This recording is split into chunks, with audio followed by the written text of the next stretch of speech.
Voilà, bonjour et bienvenue dans cette suite de vidéos. Alors la fois passée, on avait eu donc à parler sur la manière dont on pouvait afficher les données qui sont ici sur notre liste view. Je crois on a fait déjà 2 vidéos sur ça. On avait fait sur la manière dont on pouvait afficher ces en-têtes de colonnes qui sont là. Et on a vu dans la deuxième vidéo qui concernait la liste view, comment on pouvait remplir ces données sur la liste view. Alors si vous n'avez pas encore suivi les précédentes vidéos, je pense qu'il y aura certaines choses qui pourront vous échapper pour arriver à comprendre cela. Alors je vous invite vraiment à aller voir d'autres vidéos, les vidéos précédentes, où vous allez pouvoir donc voir tout ce qu'on a fait ici, tout ce qu'on a réalisé ici. Donc voilà. Alors aujourd'hui on va essayer un peu de créer un événement sur notre liste view. Cet événement qui nous permettra que nous puissions dans les prochaines vidéos voir comment nous pouvons utiliser ces deux boutons ici, les boutons supprimer et modifier. Donc vous voyez, on n'a pas encore fait quelque chose, à part qu'on a juste programmé ces 4 boutons: consulter, enregistrer, effacer, fermer. C'est toujours dans les précédentes vidéos. Alors aujourd'hui nous allons voir un peu comment créer donc un événement qui nous permettra que nous puissions manipuler les deux boutons qui sont ici, supprimer et modifier. Alors voilà, je vais rentrer donc dans les codes. Alors vous vous souvenez, on avait aussi créé ces petits boutons pour permettre d'afficher donc notre formulaire qui est là. Il y avait également celle-ci qui nous permettait juste de consulter notre base de données qui est là. Voilà. Alors nous allons donc entamer déjà. On était donc ici. Alors on va essayer un peu de créer un événement sur notre liste view qui est là, celle qu'on avait utilisée l'autre fois. Je vais juste double-cliquer là-dessus. Voilà. Donc les codes c'est les mêmes, hein. J'ai juste essayé de modifier la mise en forme des lignes de code. Surtout ne vous inquiétez pas, donc c'est toujours les mêmes codes. Voilà, alors nous sommes ici sur notre liste view qui est là, avec l'événement qui est before label edit. Ça ne va pas nous intéresser. Nous allons par contre créer notre événement qui va nous aider à ce que nous puissions manipuler les données sur notre liste view. Ça sera l'événement double-clic. Donc je vais aller ici, je choisis double-clic. Voilà, je choisis cet événement et j'enlève ce qui est ici. Voilà. Donc c'est lorsqu'on va double-cliquer sur notre liste, sur un élément sur notre liste view, qu'il y aura un événement qui va se produire. Et là nous pouvons donc déclarer une variable. La variable qu'on peut nommer, on peut nommer ça comment, même nim_ly, on peut nommer ça comme ça, as integer. Voilà. Et grâce à cette variable ici, nous allons pouvoir donc manipuler donc une ligne de notre donnée. On peut soit la modifier, soit la supprimer. Donc grâce à cette variable ici, nous pouvons le faire. Alors qu'est-ce qu'on va encore faire ici?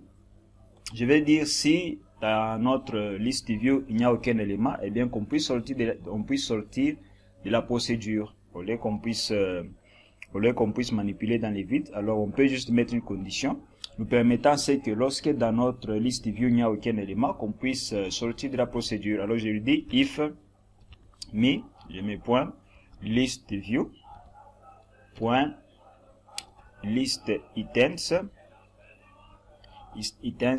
point, je lui dis count, donc il va faire le comptage des lignes pour savoir s'il y a aucune ligne, et bien qu'il puisse sortir de la procédure. Alors je lui dis que compte si il n'y a aucun élément, je lui dis si est égal à 0. Si dans notre liste view il n'y a rien du tout, et bien qu'il puisse faire quoi? Je lui dis then exit sub, donc qu'il puisse sortir de la procédure. Dans le cas contraire, je lui dis else. Dans le cas contraire, donc là on peut maintenant manipuler nos données. Et partant de là, nous pouvons soit modifier nos données, soit nous pouvons les supprimer, ça dépend. Alors je vais lui dire nb ligne, plutôt num ligne, num ligne, je lui dis num ligne est égal à, je lui dis pour notre liste view, donc est égal à mi list view, je lui dis point select item, donc très important, select item.index. Voilà, donc avec cette variable ici, nous allons pouvoir donc manipuler la ligne que nous allons sélectionner dans notre liste view pour que nous puissions supprimer ou modifier. Alors là je lui dis ma ligne. Donc vous vous souvenez de cette variable qu'on avait déclarée un peu plus haut ici. Je crois qu'on avait déclaré ça ici. Vous voyez, ça est là. Non, c'était pas, c'était integer. C'était integer. Voilà. C'était pas la propriété qui était là. Donc voilà, vous vous souvenez donc de cette variable qui est là. On avait utilisé ça sur notre liste view quand on devait remplir les données. Alors ici, je lui dis quoi? Eh bien, ma ligne est égale à nb ligne, et plutôt num ligne, num ligne plus 1. Je vais expliquer. Voilà. Alors, vous voyez ici dans notre base de données, vous voyez les données commencent à partir de la deuxième ligne. Alors, c'est pourquoi je lui ai dit qu'il puisse faire plus 1. Si je laisse num ligne, il va commencer à compter les données, commençant par la première colonne, les en-têtes qui sont là. Et pourtant, les en-têtes, on ne peut pas les supprimer. Nous, ce qu'on veut supprimer, soit si on veut supprimer ou modifier, nous devons donc choisir parmi les lignes de données qu'il y a ici. Et non choisir donc les en-têtes de colonnes qui sont là. Voilà pourquoi j'ai fait plus 1 pour qu'il puisse sauter, pour qu'il puisse faire 1 plus 1 pour trouver la deuxième ligne qui est là. Donc, vous voyez, donc les données vont, quand on va sélectionner, on va donc détecter la deuxième ligne qui est là, ainsi de suite jusqu'en bas. On n'aura plus besoin de supprimer nos en-têtes. Alors là, je rentre là. Je vais essayer de vérifier s'il a bien détecté ma deuxième ligne qui est là, la ligne où commencent mes données. Et là, je peux mettre un message box. Je peux lui dire un message box là. Message box, je lui dis qu'il puisse m'afficher ma ligne. Voilà. Je lui dis ça. Je vais exécuter. Je vais essayer de cliquer sur un élément. Je peux cliquer ici. Bloc. Ok, j'ai oublié un end if ici.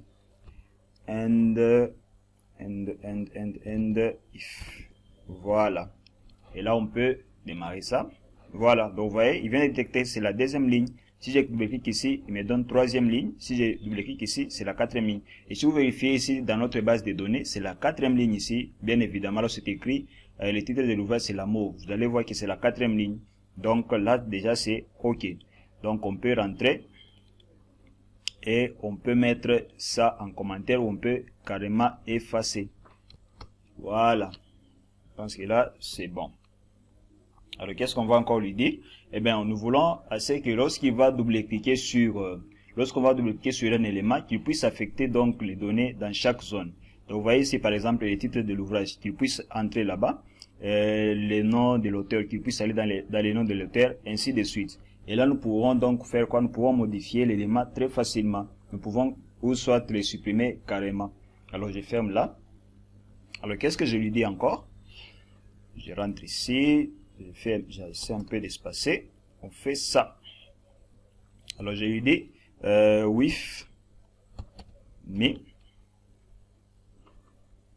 Je descends en bas. Et là, je commence maintenant à mettre les noms de chaque zone qui est ici. Je m'excuse. Les zones qui sont ici. Voilà, je commence à écrire chaque nom des zones que j'avais créées ici, des contrôles que j'avais créés ici, pour pouvoir donc affecter les valeurs qui seront dans chaque, donc les valeurs de notre ligne de données, donc qui correspondent. Titre de l'ouvrage, nom de l'auteur, ça dépendra. Alors je fais ça, je fais me, je rentre encore là. Donc je lui dis me. Nous allons commencer avec les titres de l'ouvrage. Je fais me. Je crois que c'était écrit TXT, c'était écrit quoi? TXT titre, si je ne me trompe pas. Voilà, je lui dis point. Là, ici, je vais dire égal. Hein. Je dois lui dire égal list view. List view. Point. Oh, list view 1. Point. Select items point texte. Voilà, point texte. Qu'est-ce que j'écris là? Point texte. Voilà. Et là je descends, je fais encore point, je prends les deuxième élément, c'est le nom de l'auteur, je fais point, donc point texte quoi, texte auteur, texte nom, c'était quoi? Voilà, texte nom. Je dis égal list view 1, voilà, point, ici je mets list items, point, qu'est-ce que je mets là? Alors ici aussi c'est très important. Donc nous allons mettre les numéros de la ligne, les numéros de notre ligne ici, pour qu'il puisse bien récupérer donc les données. Alors je mets point, je lui dis num ligne, je ferme la parenthèse, je fais point, liste substance, je fais encore point, non, là je mets carrément le numéro de la colonne, je fais point, texte, oh, texte,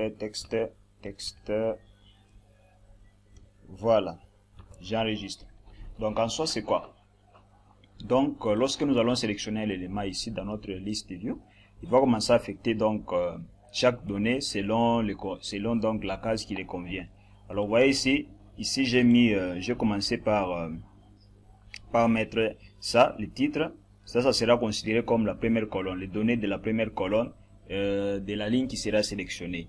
Et là, j'ajoute la deuxième colonne et il va récupérer les données sur la même ligne où nous sommes. C'est pourquoi j'ai mis les num ligne ici. Donc vous voyez, c'est très important. Ça, c'est la première ligne. Donc l'index, c'est 0. Ici, c'est la deuxième ligne.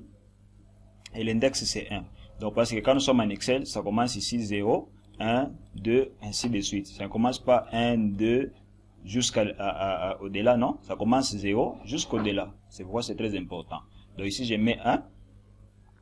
Et je peux copier ces bouts de code ici pour ajouter les autres là. Je peux copier ça. Je fais ça, ça, ça, ça. Voilà. Et là, qu'est-ce qu'on voit ici? Après nom de l'auteur, il y a code de l'ouvrage. Code de l'ouvrage. Code de l'ouvrage. Donc ici, code de l'ouvrage. Et qu'est-ce qu'on avait mis? Pardon. Qu'est-ce qu'on avait mis? Texte, code. Après code, il y a quoi? Type d'ouvrage. Je pense qu'on avait mis ici, je sais pas si c'est combo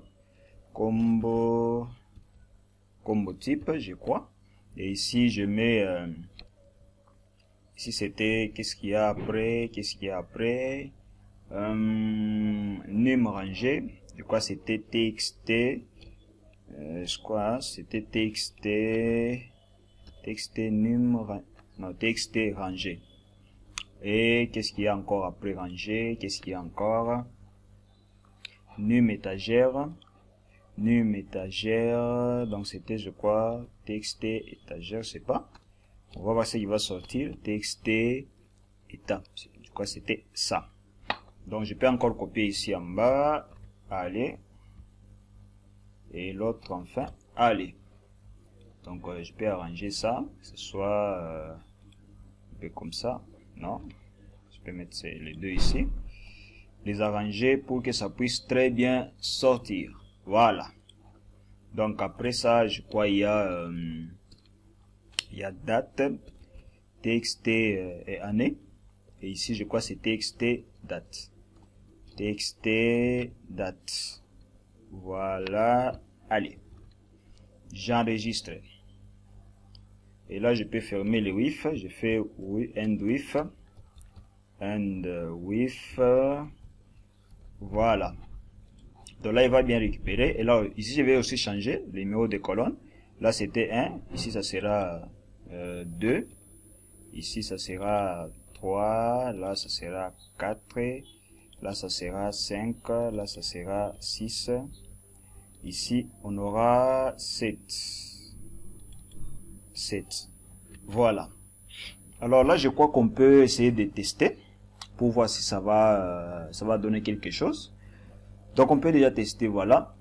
Alors, je vais essayer de double-cliquer sur un élément ici pour voir si il va récupérer toutes les informations ici. Je vais double-cliquer. Voilà. Donc, vous voyez, il vient de récupérer toutes les informations. Si je double-clique l'autre là, il récupère toutes les informations. Je double-clique ici, il récupère toutes les informations. Et partant de là, on peut soit modifier ou supprimer. Et dans la prochaine vidéo, nous allons donc voir comment nous allons prendre notre temps pour voir comment modifier ou comment supprimer. Et je crois que ça ne sera pas compliqué. On va donc le faire ensemble. Donc voilà ce que je voulais qu'on puisse faire un peu dans cette vidéo. Qu'on essaie un peu de manipuler les données sur notre liste view. Donc on essaie un peu de créer l'événement avec l'événement double-clic. Et je crois que vous allez aussi arriver à faire cela. Ce n'est pas compliqué.